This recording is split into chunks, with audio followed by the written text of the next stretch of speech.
দুখন ৰাজ্যৰ হাৰিয়ানা আৰু জম্মু কাশ্মীৰ বিধানসভাৰ যোৱা 5 তাৰিখে অনুষ্ঠিত হৈ যোৱা নিৰ্বাচনৰ আজি ফলাফল ঘোষণা হৈছে। ইতিমধ্যে দুইখন ৰাজ্যতে ৭৫% অধিক ভোট গণনা সম্পন্ন হৈছে।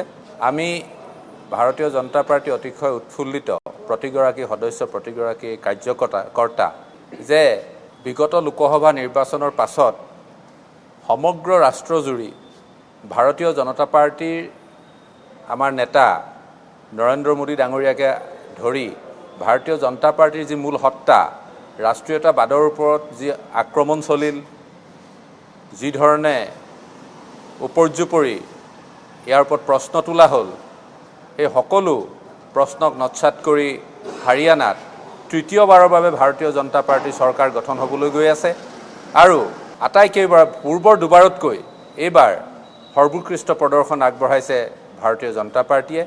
ইলেকশ্যন কমিশ্যন অফ ইণ্ডিয়াৰ যি শেহতীয়া তথ্য, সেই তথ্যমতে 50খন আসনত ভাৰতীয় জনতা পাৰ্টি অগ্ৰগতি লাভ কৰি আছে। অন্যহাতেদি আমি জম্মু কাশ্মীৰ যি বিধানসভাৰ নিৰ্বাচন, সেই নিৰ্বাচনতো ভাৰতীয় জনতা পাৰ্টিৰ সাফল্য উল্লেখনীয়।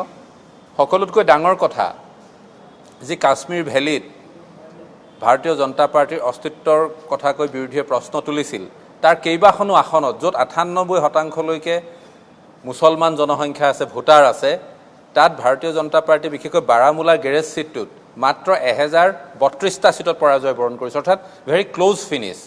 অৰ্থাৎ ৰাজনাথ সিং ডাঙৰীয়াই কোৱাৰ দৰে কাশ্মীৰ ভেলীটো, কাশ্মীৰ উপত্যকাটো ভাৰতীয় জনতা পাৰ্টিৰ গ্ৰহণযোগ্যতা দিনক দিনে বৃদ্ধি পাইছে।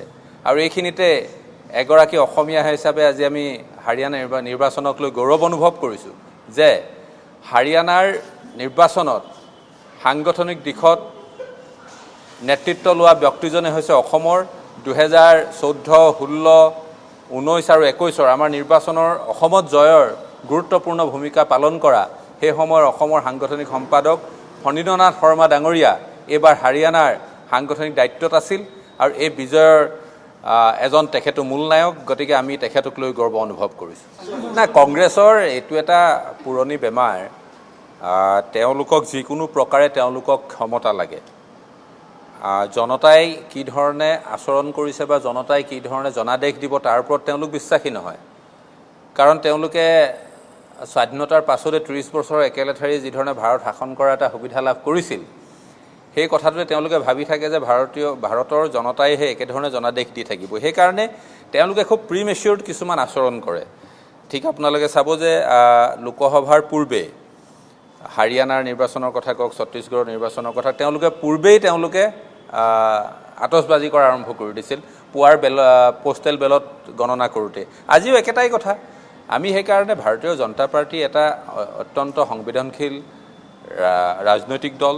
যেতিয়ালৈকে বিজয় নিশ্চিত নহয়, আমি তেতিয়ালৈকে জনতাৰ জনাদেশক ওলাই কৰি এই ধৰণৰ ফূৰ্তি ফাৰ্তা নকৰোঁ। আমি ভাবোঁ যে কংগ্ৰেছৰ যি আচৰণ, সেই আচৰণে জনতাৰ জনাদেশক তেওঁলোকে অপমান কৰিছে।